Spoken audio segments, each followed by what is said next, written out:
جہاں راستہ لے جا سکتا ہے وہاں مت جاؤ، اس کے بجائے وہاں جاؤ جہاں کوئی راستہ نہ ہو اور اپنا ایک نیا راستہ بناؤ۔ اپنے خوابوں کے بیج اس یقین کے ساتھ لگائیں کہ وقت کے ساتھ وہ آپ کے مقدر کے جنگلی پھولوں میں کھلیں گے۔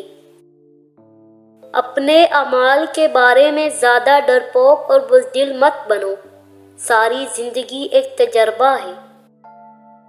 اپنے آپ پر بھروسہ رکھو، ہر دل اس لوہے کے تار سے ہلتا ہے۔ زندگی ایک سفر ہے جس میں سفر کرنا ضروری ہے، چاہے راستے اور رہائش کتنی ہی خراب کیوں نہ ہو۔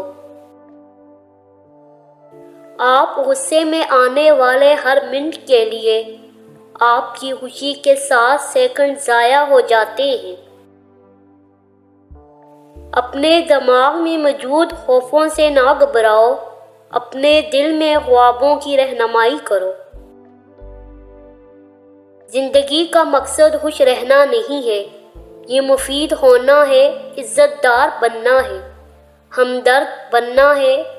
اس سے کچھ فرق پڑے گا کہ تم نے جیا اور اچھا جیا ہے۔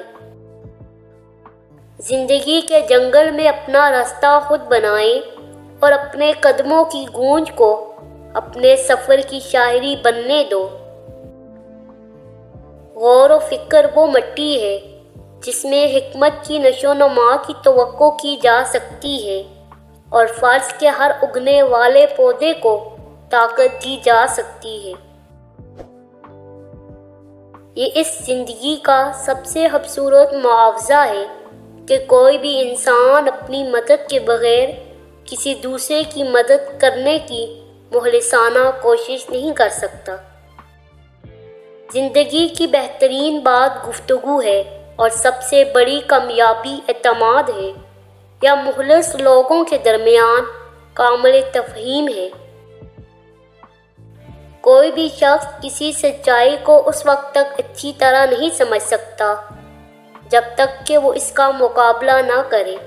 کسی کی خوشحالی اتنی بلند اور پختہ نہیں کہ 2-3 الفاظ اسے مایوس نہ کر سکے۔ آپ اپنے اہداف کو حاصل کر کے کیا حاصل کرتے ہیں اتنا اہم نہیں ہے جتنا آپ اپنے اہداف کے حصول سے کیا بنتے ہیں۔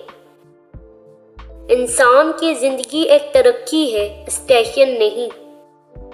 ٹیلنٹ اور جینیس میں فرق یہ ہے کہ ٹیلنٹ ایسی باتیں کہتا ہے جو اس نے ایک بار نہیں سنی اور جینیس وہ باتیں جو اس نے کبھی نہیں سنی۔ مذہب کا پہلا اور آخری سبق یہ ہے کہ جو چیزیں نظر آتی ہیں وہ وقتی ہیں، جو چیزیں غیب ہیں وہ ابدی ہیں۔ یہ فطرت کی توہین کرتا ہے۔ یہ اپنے دل پر لکھیں کہ ہر دن سال کا بہترین دن ہے۔ دھوپ میں رہو، سمندر میں تیرو، جنگلی ہوا پیو۔